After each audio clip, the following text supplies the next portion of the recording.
آپ دیکھیے گا ہوتا کیا ہے کہ ہم ہمارے گھر میں پلمبر کو بلاتے ہیں، اچھی ٹائلز لگواتے ہیں، پینٹر کو بلاتے ہیں، اچھا گھر پینٹ کرواتے ہیں، ہر روم پہ ہر کمرے پر کلر کے قسم کے پردے لگے ہوئے ہوتے ہیں، کچھ کمروں پہ لائٹنگ لگی ہوئی ہوتی ہے، کئی طریقے سے روم کو گھر کو ڈیکوریٹ کیا ہوتا ہے صرف اسی لیے کہ لوگ ہمیں دیکھیں۔ یاد رکھیں، گھر کو، مکان کو، دکان کو، جسم کو، گلی محلے کو، پورے ملک کو اگر ڈیکوریٹ کرنا ہے تو کسی کو دکھانے کے لیے نہیں، یہ ہمارے ایمان کا حصہ ہے۔ پاکی، صاف ستھرائی، سجنا سورنا یہ ہمارے عقیدے کا مسئلہ ہے، یہ ہمارے ایمان کا حصہ ہے۔ کہا کہ آدھا ایمان، آدھی صفائی آدھا ایمان نہیں، اعلیٰ ایمان ہے۔ صفائی آدھا ایمان اور افضل ایمان ہے۔ تو صفائی کے تعلق سے بہت ساری چیزیں بیان کی گئی ہے احادیث نبویہ صلی اللہ علیہ وسلم نے، اور قرآن مقدس کے اندر کتنی ساری چیز بتلائی جائے اور کتنے سارے پہلو پہ روشنی ڈالی جائے۔ ہر شخص اس بات پر غور کرے کہ کہیں وہ پان گٹکا تمباکو کھا کر کے دیواروں پہ تو نہیں تھوک کر کے گندگی پھیلا رہا ہے۔ ہر شخص اس بات پہ غور کرے کہ کہیں وہ ساروجنک جگہ پر، اپنے گھر پر، مسجدوں پر، دکانوں پر نل کی ٹوٹی کھلی تو نہیں چھوڑ دیتا، جس کی وجہ سے، پانی کی وجہ سے وہ گندگی پھیلا رہا ہے۔ ہر شخص اس بات پہ غور کرے۔ آج کہا جاتا ہے کہ آدمی کی پہچان اور آدمی کی شناخت اس کی صفائی اور اس کی گندگی سے ماپی اور تولی جانے لگی۔ کہا جاتا ہے کہ آپ کسی بھی گلی میں جائیں اور اگر وہاں پر آپ کو کوڑا کرکٹ اور گندگی نظر آئے تو دیکھنا کہیں یہ مسلمانوں کی گندگی تو نہیں ہے۔ کہا جاتا ہے جہاں پر گندی گالی اور گندی نالی ہو وہ مسلمانوں کی بستی کہلائی جا رہی ہے۔ اتنا زیادہ صفائی اور ستھرائی کے معاملے میں، اتنا زیادہ ماحول خراب کرنے کے معاملے میں ہم لوگوں کا دھیان ہٹ چکا ہے، اتنا زیادہ۔ ہر آدمی کو صفائی کا خیال رکھنا ہے، ہر آدمی صفائی اچھے طریقے سے رکھے۔ ابتدائے وحی نبی صلی اللہ علیہ وسلم پہ جب وحی کا شروعاتی دور تھا، آپ دیکھو کس چیز کی وحی کی جا رہی ہے اللہ کے نبی صلی اللہ علیہ وسلم کو۔ اللہ کے نبی صلی اللہ علیہ وسلم اپنے گھر سے نکلے، آپ نے جبریل علیہ السلام جو سید الملائکہ ہے، جو فرشتوں کے سردار ہے، آپ نے دیکھا کہ زمین اور آسمان کے بیچ میں کرسی لگا کر کے جبریل علیہ السلام بیٹھے ہوئے ہیں۔ جبریل علیہ السلام کو اصلی شکل میں دیکھ لینا، ویسے تو فرشتے کو کوئی اصلی شکل میں دیکھے تو پتہ نہیں اس کے تحیر و تحیز والی حالت طاری ہو جائے۔ اللہ کے نبی صلی اللہ علیہ وسلم نے حضرت جبریل علیہ السلام کو زمین و آسمان کے درمیان کرسی لگائے بیٹھے ہوئے اپنی اصلی شکل پر دیکھا۔ آپ گھبرا گئے، پریشان ہو گئے، ڈر گئے، اور کپ کپی اور پسینہ آپ کے جسم سے ٹپکنے لگا، آپ کو بخار چڑھ گیا، آپ اپنے گھر کی طرف دوڑے اور ام المومنین حضرت خدیجہ رضی اللہ تعالی عنہا سے کہا زملونی زملونی زملونی، کہا کہ خدیجہ مجھے چادر اڑاؤ، مجھے چادر اڑاؤ، مجھے چادر اڑاؤ۔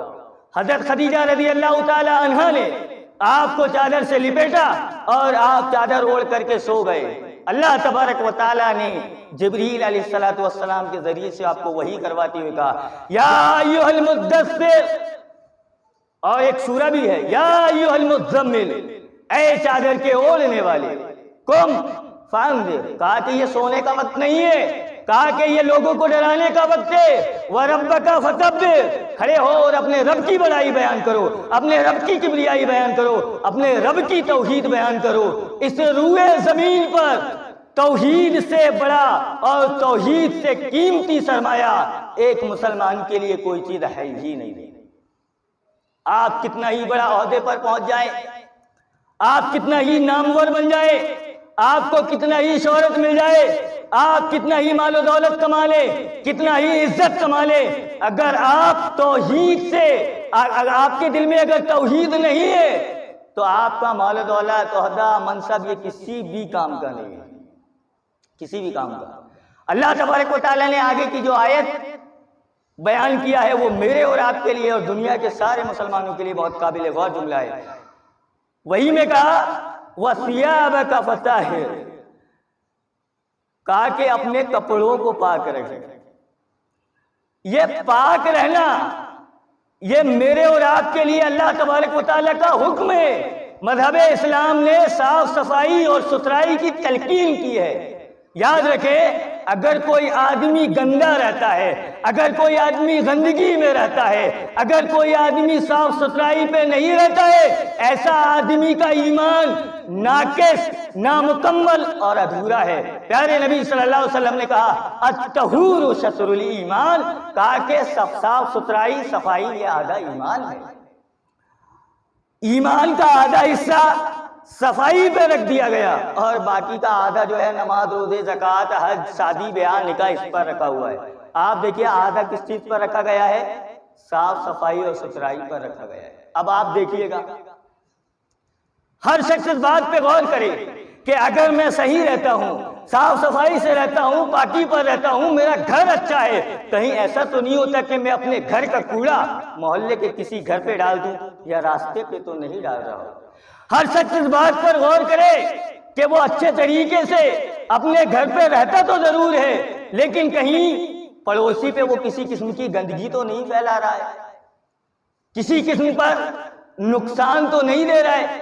پیارے نبی صلی اللہ علیہ وسلم نے کہا اتقوا الملائن الثلاث، کہا کہ 3 لعنت و ملامت کرنے والی جگہوں سے بچو، یا 3 ایسی چیزیں ہیں کہ وہ کر کے یا اس پر گندگی پھیلا کر کے آپ لعنت مستحق نہ ٹھہر جاؤ، اس سے بچو۔ کہا سب سے پہلی چیز ہے پنگھٹ، جہاں پر آدمی کا آنا جانا ہو، پانی نکالنا ہو، پانی پینا ہو، کپڑے دھونا ہو، نہانا ہو، وہاں پر آپ کسی طریقے کی گندگی نہیں کر سکتے۔ اگر لوگ لعنت کریں گے تو اس کی وجہ سے آپ لعنت زدہ ہو جائیں گے۔ پیارے نبی صلی اللہ علیہ وسلم نے کیا کہا ہے؟ لا یبولن احدکم من ماء الراکد، کہا کہ کسی کو بھی یہ اجازت نہیں ہے کہ وہ ٹھہرے ہوئے پانی پر جا کر کے کھڑے ہو کر کے پیشاب کرے یا بیٹھ کر کے پیشاب کرے، کسی کو بھی۔ پانی اگر ٹھہرا ہے وہاں پر کسی کو بھی اجازت نہیں ہے کہ وہاں پر باتھ روم، لیٹرن یہ سب کرے، کسی کو بھی نہیں۔ پانی کو بھی صاف رکھنا ہے، خود کو بھی صاف رکھنا ہے، لباس کو بھی، گھر کو بھی، گلی کوچے محلے اور پورے ملک کو صاف اور پاک رکھنا ہے۔ ہر شخص اس بات پہ غور کرے۔ اللہ کے نبی صلی اللہ علیہ وسلم کی حدیث دیکھو، کتنی خطرناک حدیث ہے۔ ہر آدمی کو اس حدیث کو سن کے تو ڈرنا ہی چاہیے۔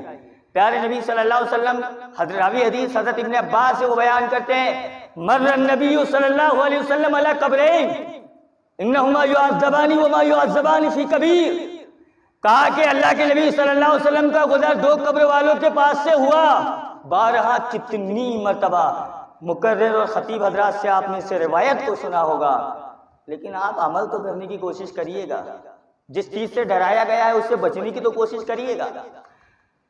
حضرت ابن عباس بیان کرتے ہیں، مر النبی صلی اللہ علیہ وسلم علی قبرین، اللہ کے نبی صلی اللہ علیہ وسلم کا گزر 2 قبروں کے پاس سے، وہ قبرستان سے گزر رہے ہیں، آپ نے 2 قبر والوں کا حال دیکھا، بڑے سخت قسم کے عذاب پر لپٹے ہوئے ہیں، اور یہ کسی بڑی چیز کی وجہ سے عذاب نہیں دیا جا رہا تھا، بلکہ سماج کے وہ لوگ جنہوں نے اس کو بہت ہی ہلکا جانا ہوا تھا۔ کہا کہ سب سے پہلا شخص وہ تھا فَقَالَ أَحَدُهُمَا، ان میں کا ایک وہ تھا جو سماج میں، معاشرے میں فساد ڈالنے کے لیے، لڑائی کروانے کے لیے چغل خوری کیا کرتا تھا، غیبت کیا کرتا تھا، ایک تو وہ تھا، اور دوسرا وہ تھا وَأَمَّا الْآخِرُ لَا يَسْتَتِرُ مِن بَوْلِهِ، کہا کہ وہ شخص تھا جو پیشاب کے چھینٹوں سے نہیں بچتا تھا، اور اگر اس روایت کا دوسرا معنی یہ بھی کرے تو پیشاب کرتے وقت پردہ نہیں کیا کرتا تھا۔ سطر کا مطلب پردہ کرنا بھی ہوتا ہے۔ بہرحال محدثین اکرام نے جو بیان کیا ہے، ہمیں منہج سلف پر بیان کرتے ہوئے روایت کا معنی تو یہی لینا ہے کہ کان یمشی بالنمیمہ، ایک وہ شخص تھا جو سماج اور معاشرے میں آپسی اختلافات کو پھیلانے کے لیے، لڑائی جھگڑے لگانے کے لیے اور اپنی بستی کا ماحول خراب کرنے کے لیے چغلخوری کیا کرتا تھا، اور دوسرا صفائی کا خیال نہیں کیا کرتا تھا۔ جب کبھی پیشاب کرنے کے لیے جاتا تو پیشاب کے چھینٹوں سے نہیں بچا کرتا تھا۔ آپ دیکھیے گا ایسا شخص پیشاب کے چھینٹوں سے بچنا نہ بچنا اس کام کو ہلکا جانتا ہے، اگر مر جائے اس کا عذاب، اس کی سزا قبر میں مرنے کے بعد سے ہی شروع ہو جاتی ہے۔ ہر شخص کو اس سے احتیاط کرنا چاہیے، پرہیز کرنا چاہیے، ایسی جگہ پر پیشاب کرنا چاہیے جہاں پر وہ دیکھے کہ میں جس جگہ پر پیشاب کر رہا ہوں کہیں پیشاب کے چھینٹے میرے جسم پر، میرے کپڑے پر تو نہیں آ رہے ہیں۔ آج دیکھیے گا گاؤں شہر کہیں پر بھی ہو، ماحول اتنا زیادہ خراب ہو گیا ہے، لوگوں نے گندگی سڑکوں پر اپنے گھر کے سامنے پھیلا کر کے دوسروں کو تکلیف دینا شروع کر دیا ہے۔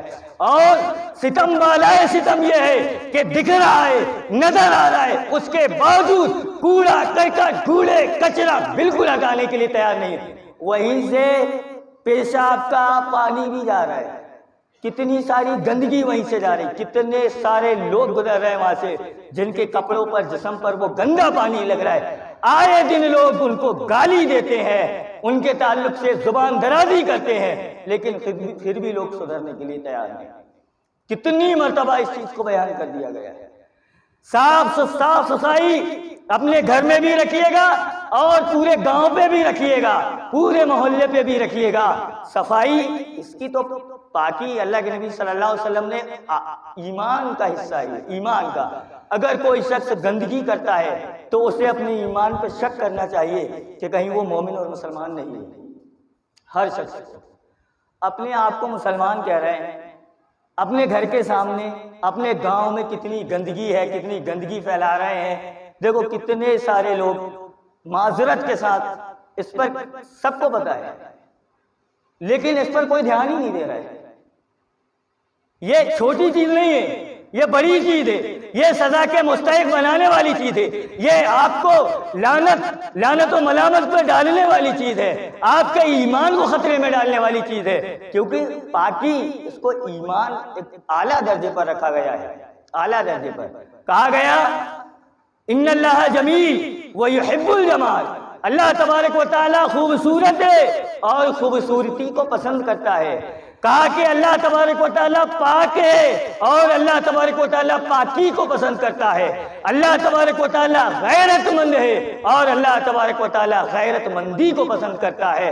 ہر شخص اچھے کپڑے پہنے، اچھا کھائے، اچھا رہے، اپنے گاؤں شہر پورے ملک کو اچھے طریقے سے رکھے۔ ہر شخص کو اس بات پہ غور کرنا چاہیے کہیں میری ذات سے یا میری بات سے یا میرے گھر سے یا میرے کوئی بھی عمل سے میرے پڑوسی کو کوئی تکلیف تو نہیں ہو رہی ہے۔ ہر شخص اپنے گھر کا ماحول دیکھے، کسی کے بتانے کی بولنے کی ضرورت کیا ہے۔ ہر شخص پورے طریقے سے اپنے گاؤں پہ، اپنے محلے پہ، اپنے گلی کوچوں پہ سب طرف نظر ڈالے۔ اور آج گندگی کا تو اتنا زیادہ تصور ہو گیا ہے، بتلایا نہیں جا سکتا۔ اگر آپ کو گندگی دیکھنا ہو، گاؤں محلے چھوڑیے گا، مسجد میں آ کر کے صبح جب مکتب لگتا ہے تب بچوں کی کنڈیشن دیکھنا، اور وہی بچوں کی کنڈیشن اسکول جاتے ٹائم دیکھنا، آپ کو سمجھ میں آئے گا۔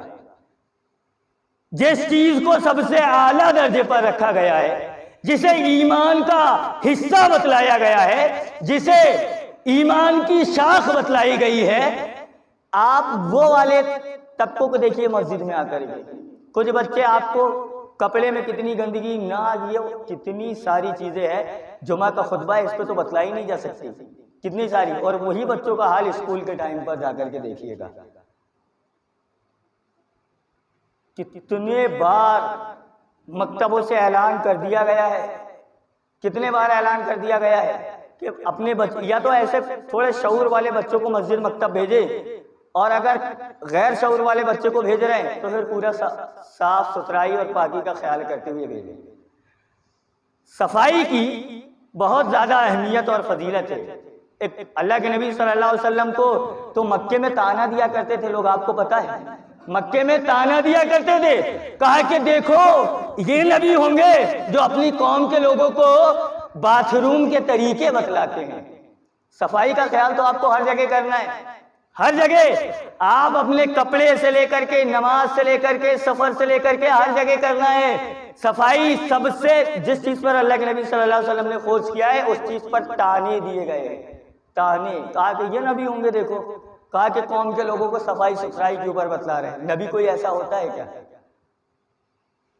آپ اگر بغیر پاکی کے نماز پڑھیں گے آپ کی نماز بھی قبول نہیں ہوگی۔ اگر آپ کے اندر پاکی نہیں ہے، اگر آپ ستھرائی اور صاف صفائی کا خیال نہیں رکھتے ہیں، آپ کا کوئی بھی عمل قبول نہیں ہوگا۔ اللہ کے نبی صلی اللہ علیہ وسلم نے کہا لا تقبل الصلاۃ بغیر طہور، کہا کہ آپ کی نماز بغیر پاکی کے قبول ہی نہیں ہوگی، بغیر پاکی کے قبول ہی نہیں ہوگی۔ کسی سے کہا گیا مریض ہے، اگر نہا نہیں سکتا یا پانی کی قلت ہے، روز نہیں نہا سکتا، تو ہر جمعے کو ایک مرتبہ ہر بالغ کے اوپر جو ہے غسل فرض ہے، نہا کر کے آئے مگر ایک ہفتے میں مگر نہائے۔ آج دیکھو کچھ لوگ تو بیچارے اتنے اچھا، آپ اپنا ایک موقف بنا کر کے، آپ اپنا ایک نظریہ بنا کر کے عبادت سے ہٹ بھی نہیں سکتے، کٹ بھی نہیں سکتے۔ بہت سارے حضرات یہ کہتے ہیں عبادتوں کے معاملے میں آپ نماز کی تبلیغ کریے، جماعت میں کوئی بھی چیز کی تبلیغ کریے گا آپ عبادت کے تصور کے اوپر، تو لوگوں نے اپنا ایک نظریہ بنا لیا ہوا ہے۔ اسلام میں یہ جائز نہیں ہے۔ کیا بنا لیا ہوا ہے کہ یار ہم پاک نہیں ہیں یا تو ہمارے کپڑے پاک نہیں ہیں۔ پہلی چیز یہ ہے کہ مجھے اور آپ کو اور پوری دنیا کے مسلمانوں کو ناپاک رہنے کی اجازت ہی نہیں ہے ہی نہیں۔ آپ اپنا ایک نظریہ بنائیں کہ میں عبادت سے دور اسی لیے ہوں کہ میں ناپاک ہوں یا میرے کپڑے ناپاک ہیں۔ کیوں؟ آپ یہ کہہ کر کہ بالکل بھی بچ نہیں سکتے۔ آپ کو پاک رہنے کا حکم دیا گیا ہے، اللہ تبارک و تعالیٰ نے حکم دیا ہے کہ پاک رہنا یہ واجب ہے، یہ آپ کی مرضی پر نہیں ہے، یہ حکم ہے، حکم اللہ تبارک و تعالیٰ کا، یہ مرضی پر منحصر نہیں ہے۔ ایک بات یہ یاد رکھیے گا، یہاں پر تو پورے سماج نے یہ نظریہ اپنا موقف بنا لیا ہے، ہم عبادتوں سے اس لیے ہٹے ہوئے ہیں ہمارے کپڑے ناپاک، ہم عبادتوں سے اس لیے ہٹے ہوئے ہمارا جسم ناپاک، اور عبادتوں سے اس لیے ہٹے ہوئے ہمارے دل ناپاک۔ کس چیز کے اوپر بیان کیا جائے؟ آدمی کی کنڈیشن پاکی کو لے کر کے بیدار ہے ہی نہیں۔ ہر آدمی خود بھی پاک رہے، خود بھی صاف ستھرا رہے، اور پورے ماحول کو صاف ستھرا اور پاک بنانے کی کوشش کرے، ہر آدمی۔ یہ تو اللہ کے نبی صلی اللہ علیہ وسلم کا حکم دیا ہے۔ آپ کون کیا بول رہے ہیں آپ کو، اس سے آپ بالکل بھی نہ رکھیے گا۔ آپ اپنے گھر کو اور اپنے گلی کوچوں کو، اپنے محلے کو، ہر آدمی دیکھے کہ کہیں میرے نل کی ٹوٹی کھلی ہوئی تو نہیں چھوڑ دیا جس کی وجہ سے پورا پانی گندگی کے ساتھ بہ رہا ہے اور آنے جانے والے لوگوں کو تکلیف ہو رہی ہے۔ ہر آدمی اس بات پہ غور کرے کہ میرے گھر کی خواتین یا میں کو جہاں پر کچرا ڈال رہا ہوں کہیں وہ کسی کے گھر سے جڑا ہوا تو کسی کی سڑک سے جڑا ہوا تو نہیں ہے جس کی وجہ سے اسے تکلیف ہو رہی ہے۔ ہر آدمی اپنے بیٹھنے کی جگہ، رہنے کی جگہ ایک خوشبو، اتنی زیادہ صفائی کے اوپر فورس کیا گیا ہے کہ جمعے کے مسائل کے اوپر یہ کہا گیا ہے کہ جب جمعے کا دن ہوگا آپ کو آپ کے ناخن کاٹنے ہیں، کہا کہ مسواک کرنا ہے، غسل کرنا ہے، اچھے والے خوشبو لگا کر کے آنا ہے۔ اگر آپ یہ کام کر کے آتے ہیں یہ تو ایمان کا حصہ ہے، لیکن جمعے کے دن کر کے آتے ہیں تو آپ کو اس پر ثواب دیا جاتا ہے۔ آپ کو یہ کہا گیا ہے کہ آپ کے بغل کے بال ہو یا زیر ناف کے بال ہو، اگر آپ 40 دن تک نہیں کاٹتے، ایک تو میڈیکل بھی جو ہے آپ مریض ہے اور شریعتی طور پہ بھی جو ہے آپ ناپاک ہے، آپ کو نکالنا پڑے گا۔ آپ کو ہر چیز کے لیے پاکی ہے۔ اگر آپ پاک شریعتی طور پہ عبادت کرنے کے لیے نہیں رہتے تب بھی آپ جسمانی مریض پر پڑے رہیں گے۔ تو طبی فوائد بھی ہیں اور شریعتی فوائد بھی ہیں۔ صاف ستھرائی اور پاکی کا نعرہ دیجیے گا، خوب طریقے سے ابھیان چلائیے گا، اور اپنے گھر کو، اپنے ماحول کو خوب اچھے طریقے سے ہر شخص پاک و صاف ستھرائی رکھنے کی کوشش